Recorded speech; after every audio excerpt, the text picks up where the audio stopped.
Berdasarkan teori relasi kuasa, perbuatan yang ditujukan kepada korban Nopriansah Yosua Huta Barat merupakan suatu perbuatan yang berisiko tinggi, sehingga menjadi janggal jika dilakukan dengan cara sebagaimana fakta yang terungkap di persidangan, seperti membuka dengan paksa pintu kaca sliding yang terkunci sehingga terdengar suara hentakan pintu yang berbunyi keras, dan perbuatan-perbuatan janggal lainnya seperti membanting-banting tubuh saksi Putri Candrawati ke lantai dan ke atas kasur.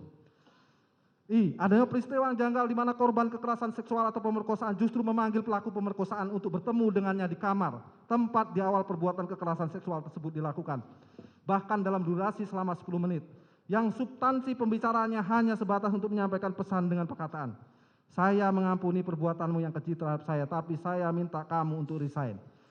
Sebagaimana kesesuaian pada keterangan saksi Putri Candrawati dan terdakwa Riki Rijal Wibowo. J. Adanya peristiwa yang janggal di mana korban kekerasan seksual atau pemerkosaan justru dibiarkan pergi melakukan isolasi mandiri di tempat yang sama dengan pelaku kekerasan seksual, yaitu di rumah Duren 3, tanpa memiliki rasa trauma dan ketakutan sebagaimana yang terjadi pada korban pemerkosaan pada umumnya, adalah menunjukkan bahwa peristiwa kekerasan seksual hanyalah sebagai skenario yang dibuat untuk menutupi peristiwa yang sebenarnya. K. Tuduhan kekerasan seksual tidak didukung dengan alat bukti ilmiah seperti alat bukti visum et repertum sebagai pendapat Profesor Dr. Muhammad Mustofa. Pada pokoknya menerangkan bahwa untuk membuktikan pemerkosaan harus ada bukti ilmiah, yaitu pemeriksaan forensik seperti jejak DNA. Jika tidak dilakukan maka susah melakukan pembuktian, dan ahli selanjutnya mengatakan hasil psikologi forensik dapat digunakan, namun harus dikuatkan oleh bukti lain. Tidak boleh hanya bertumpu pada satu saja. Bahwa di dalam keterangannya ahli kriminologi Profesor Dr. Mustofa memberikan kesimpulan, 1.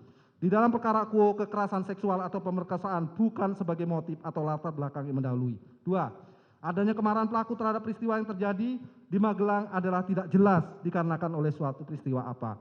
Berdasarkan hasil pemeriksaan poligraf menerangkan bahwa jawaban Putri Candrawati mengatakan ia tidak berselingkuh dengan korban Nopriansah Yosua Huta Barat adalah berbohong dengan hasil pemeriksaan -25. N. Bahwa apabila kekerasan seksual atau pemerkosaan bukan sebagai peristiwa sebenarnya, maka menjadi petunjuk kuat bahwa peristiwa kekerasan seksual atau pemerkosaan merupakan bagian dari skenario yang dibuat oleh saksi Putri Candrawati untuk menutupi peristiwa yang sebenarnya terjadi. 7. Bahwa sesuai fakta persidangan berdasarkan keterangan dari saksi Putri Candrawati menerangkan bahwa saksi Putri Candrawati merasa khawatir terhadap ancaman korban Nopriansah Yosua Huta Barat yang punya senjata api atau pistol. Sedangkan di rumah Magelang hanya ada 2 RT saja, yaitu saksi Kuat Maklum dan saksi Susi.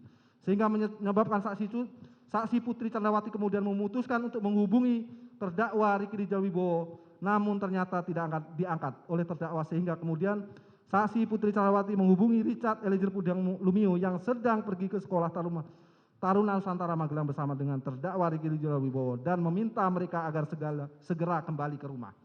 8. Bahwa sesuai fakta persidangan berdasarkan keterangan dari saksi Kuat Ma'ruf, Putri Candrawati, terdakwa Riki Rijal Wibowo dan saksi Susi, yaitu setibanya di rumah Magelang, terdakwa Riki Rijal Wibowo langsung naik ke atas lantai 2, menemui saksi Putri Candrawati bersama dengan saksi Kuat Ma'ruf, dan setelah keluar dari kamar saksi Putri Candrawati, lalu terdakwa Riki Rijal Wibowo turun ke bawah lantai 1 dan bertemu dengan Richard Eliezer dan sempat menanyakan keberadaan korban Nopriansah Yosua Huta Barat.